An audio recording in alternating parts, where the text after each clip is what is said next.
Mhm. Hello and welcome to today's Monday live stream at Oregon Weight and Wellness. And I'm Dr. Julie Gilbert, and I'm joined by my friend and sidekick, Rachel. Hi, Rachel. Hello. How are you this Monday morning? Sidekick. I'm good. It's kind of fun to watch the weather outside. It's stormy, Yeah, and windy, and crazy. blustery day. I think Winnie the Pooh describes it as a blustery day. And I wanted to correct myself already. It's not morning, Rachel. It's No, afternoon. officially, yes, we are. We're official in the afternoon. Yes. I'm a little bit off because we just came back from visiting my dad in Florida. I'm shouting out to Dad if you're listening. Oh, hi, Dad. Yeah, and Barbara. We had a lovely time with my siblings. Yeah, it was great. Florida. So I'm a little rummy from the 3 hour time difference. That doesn't throw everybody off, but boy, it sure throws me off. Yeah.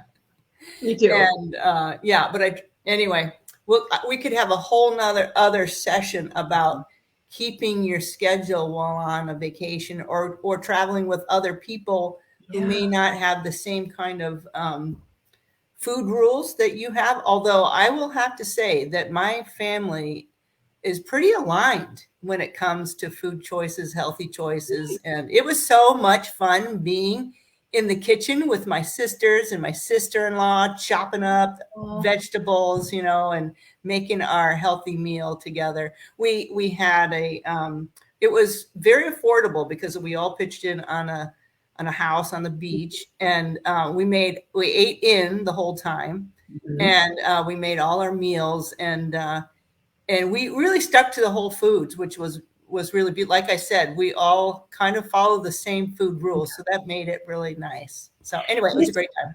Isn't that fun when you get away, whether it's at a family event or a vacation or something, and you get to share in that Mhm. in the food. Like, it's when you're around your people, right? Your Right. people who have a same like mind in health and well-being. Yeah. It's so freeing. Yeah. It's so supportive. Hmm. And then you get to walk away feeling just as healthy as you walked in and not having to pay for a week of Right. Yeah. Right. Yeah, that's really cool. Yeah. Yeah. So, all right. So we had a Yeah. great time. So anyway, if I seem a little slow or rummy, that's fine. Okay. So we had a great session last time. I loved it. Talking Mhm. with Tony. That was just so inspirational. I heard And comments from the walking group on Tuesday. A yeah, lot of people had seen it and they really enjoyed Tony. So Tony, if yeah. you're listening, nicely done. You Yeah, inspired thank a you lot so of much. people. Thank you. Yeah. Mhm. But we're going to continue our conversation Mhm. with Michael Pollan and his food rules book. And Mhm. we are in part two. We've covered the first part, Yes. and now we're on part two. And what kind of food should I eat? And he says mostly plants. So he has a little bit of an explanation on that first page there. Mhm. Um, and And then we're jumping into chapter 22, eat mostly plants, especially leaves. Yeah. And Rachel, I thought it would be fun to kind of talk about the different kinds of plants. Mhm. Yeah. And because actually, I once had a conversation.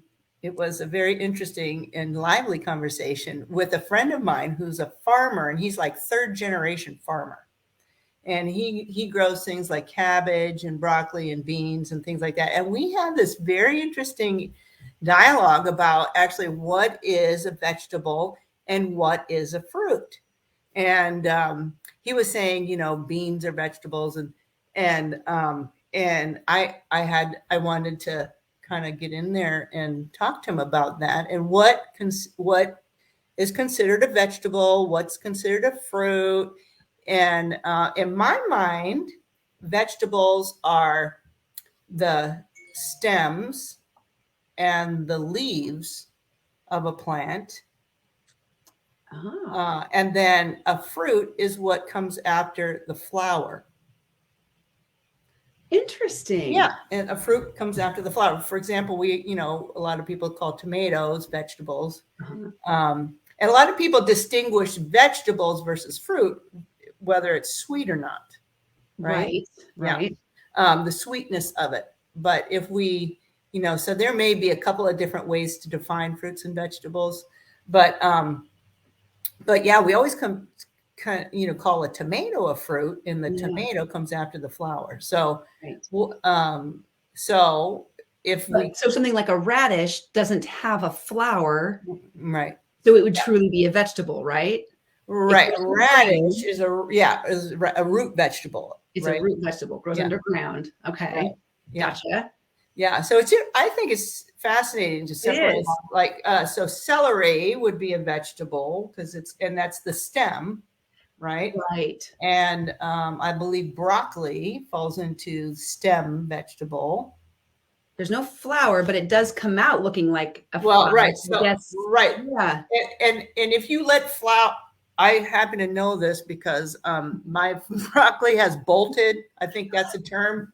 If your broccoli bolts, then you see a flower after the broccoli stopped. So the flower came after the broccoli. And so broccoli is a vegetable. Gotcha. And Brussels sprouts, I think, are also this way. And they're like, and then a cabbage grows in a little ball, kind of within the leaves. It's all leaves. Right. And so cabbage would be vegetable. And so it turns out that he says eat mostly leaves. Mm-hmm. Yes. Which is really interesting. I wonder why he says that.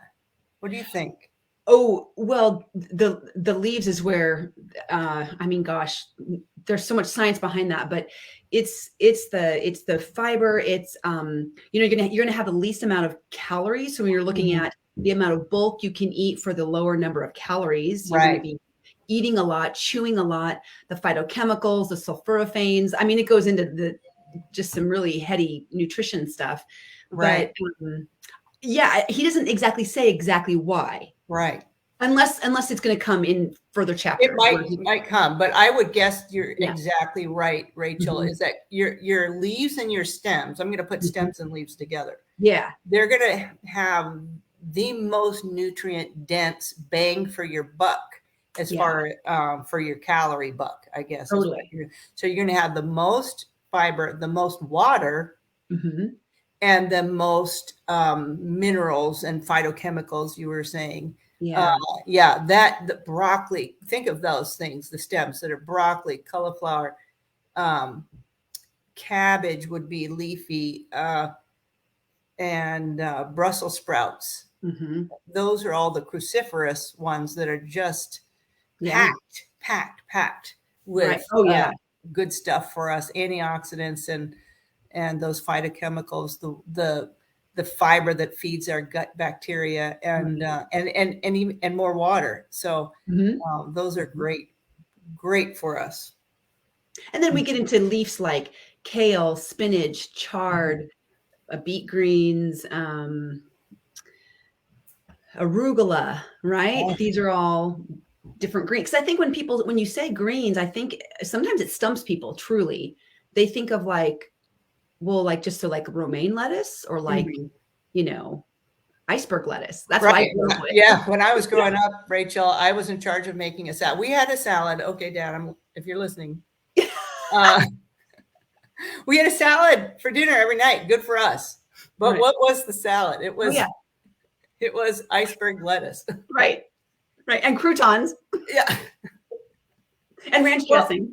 Yeah, I chopped up a little celery. Maybe I shaved a little carrot in there, and occasionally we'd have a cucumber, probably, and then maybe a tomato. But it was iceberg lettuce, and it's not that iceberg lettuce is nothing, but there's so many more nutrient dense leaves, and as long as you're going to buy something and eat it, you might as well get the most nutrient dense vegetable. Right. Yeah. Right. And you said greens, and we should also say purples, right? Yeah. Cabbage is purple, and a lot of the greens are actually purple. They have a darker color to them. Yeah, good point.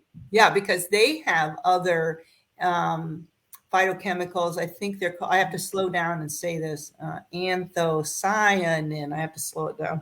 Anthocyanins that actually boost HDL. So purple vegetables, you said them, cabbage, cauliflower, and those leafy greens, the purple leafies. Yeah. What about eggplant? Would that fall in there too? Eggplant. Mhm. Okay. Yeah. Now, eggplant, does that come after the flower? I think it probably does, and it has Yeah. seeds. So does that mean that all squashes like that are technically a fruit? I mean, technically they're fruit because it comes after Yeah. the flower, but I mean, but it's not a sweet fruit. Like Right, right. Yeah. Okay. Yeah. So fascinating. This is good. So greens, yeah, he says mostly greens. And we were talking about beet greens and how, I mean, if anybody out there knows a really great recipe for, I know that we can eat them. I've just never been a big fan of beets. And so therefore I've never eaten the beet greens, and I'm trying to grow up a little bit and put my big girl panties on. I'm stretching it out. It's not that I don't like them. I just don't like them yet. I'm learning. Good. And I love that word. Yes, not yet. And in fact, I learned over the last week about the reason why our taste buds don't like these foods is because they're not used to them. So frankly, it's just that what we're accustomed to and comfortable with, like friends are safe. We like friends because we know them. It's the same thing with our taste buds. When we taste a food that we're not used to or familiar with, the brain says, that's dangerous. This could kill you. Beware, right?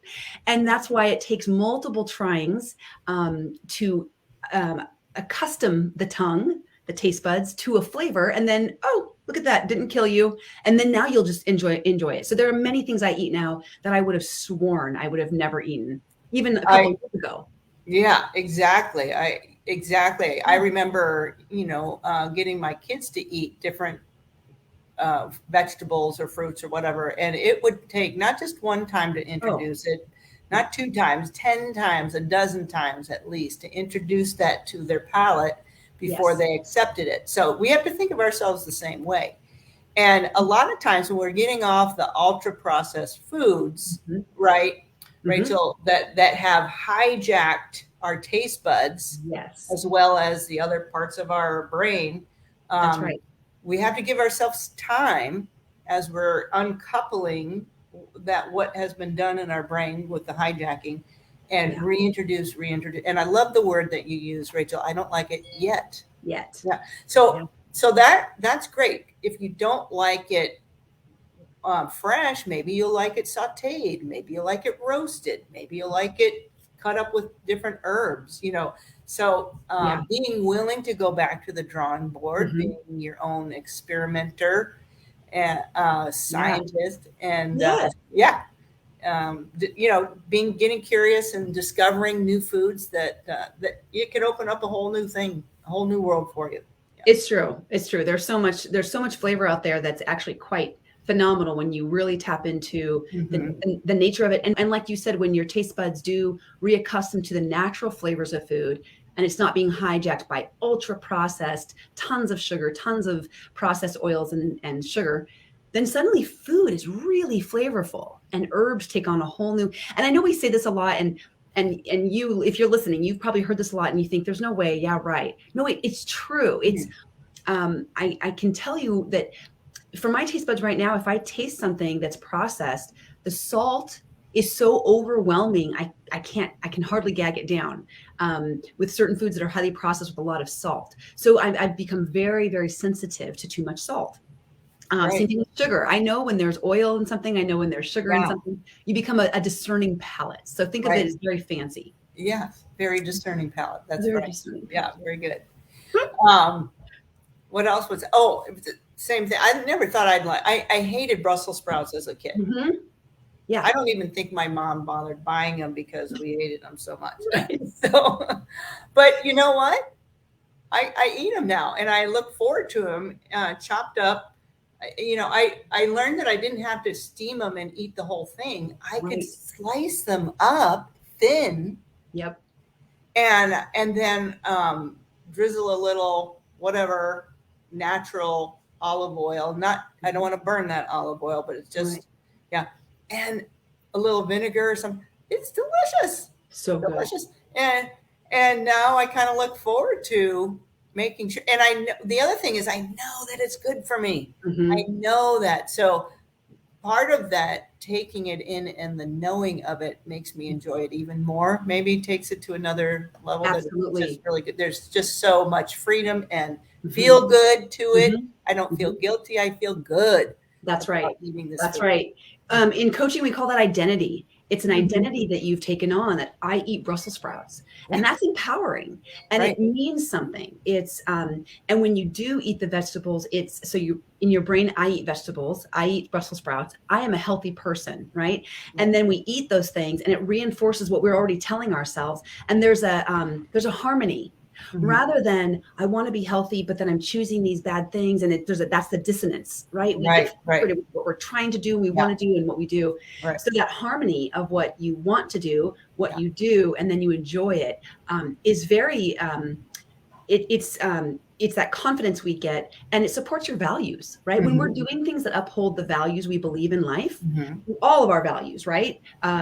Faith and religion and community and friends and work ethic, and all of it, health included.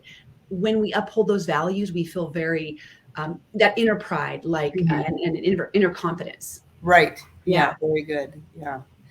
Right. It is living that healthy lifestyle and being Mhm. consistent with that. And I did want to point out, Yeah. Rachel, and I think we mentioned it, one of the last things he says, vegetarians are notably healthier than carnivores and they live longer. Mhm. Well, that kind of sparked two areas of thought for me. Yeah. And one of them was, well, what exactly is a vegetarian? And then secondly, how does a vegetarian live maybe compared to, a carnivore? Mhm. So Yeah. let's define that. Yeah. So vegetarian, and actually can mean a lot of things these days, Mhm. but in general, a vegetarian doesn't eat any meat. They might eat egg, they might eat dairy, they might eat fish. So that would be like a pescatarian type of a, but typically they're not going to eat beef, pork, chicken, um, any other Mhm. like animal Mhm. meat. So, but they might have animal products like dairy and egg. That's typically what a vegetarian is.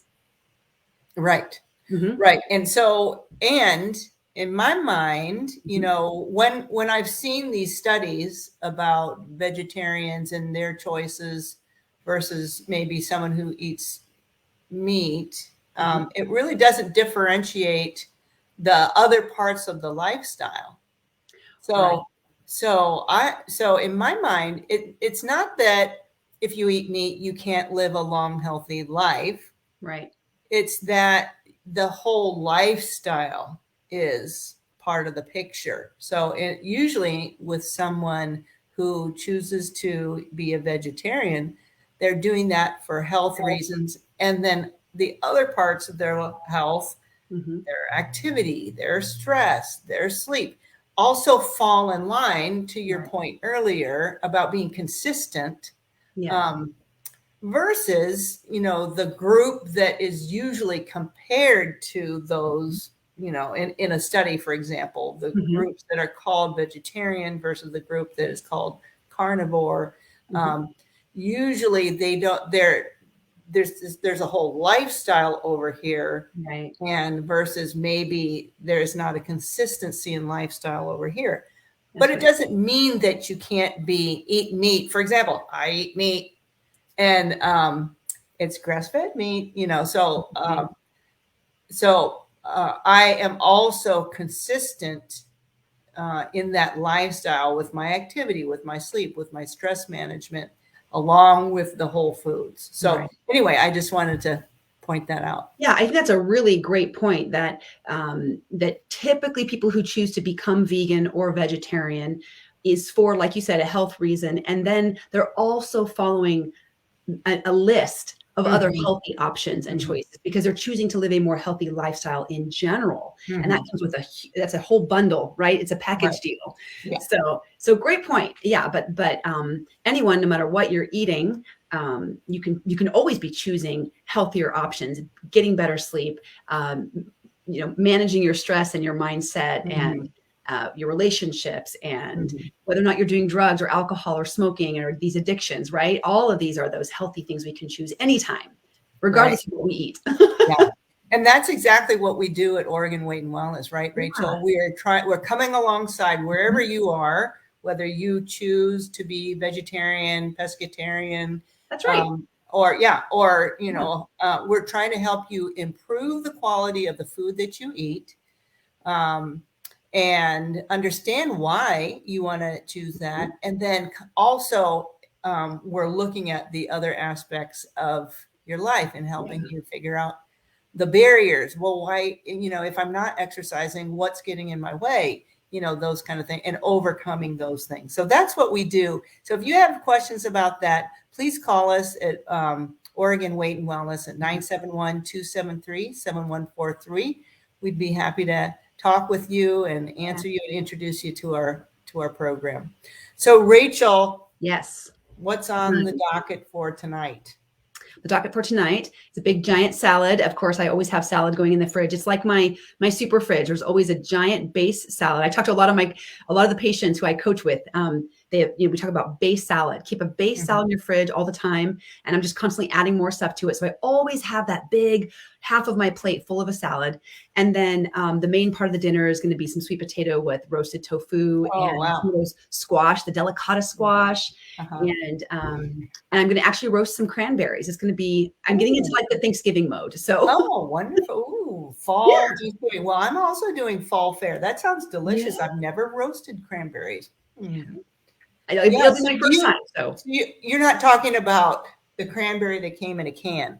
No, you're talking about the real cranberry. Fresh, real cranberries. Yes. Okay. When we were kids. Right. It was from the can. Right. And the ones the dried ones in the little package, if you look on the back, it usually has high fructose corn syrup. Those are little candy balls. Yeah. So the ones, I'm going to try to roast them. That sounds great. Yeah. So I am doing a Hungarian goulash. Hungarian goulash, because I came back to this blustery, stormy fall weather from 81 degrees and sunny in Florida.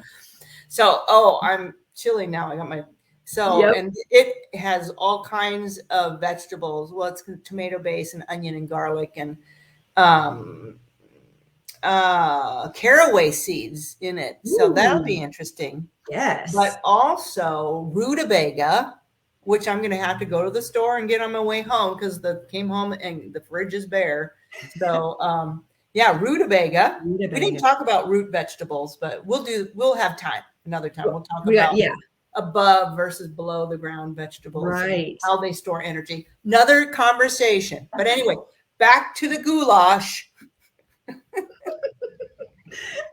That sounds really good. Yeah, I'm looking forward to it. I'm looking forward. Warm, and I think most Oregonians are cooking warm type food right now. Lots of stews and crock pots. Yeah, bring it out. And your instant pot, that's good all year round. But love it. This will be good. Yeah. All right. Well, thanks so much. And thank you. We'll see you, everybody. Yeah, see you next time. Goodbye.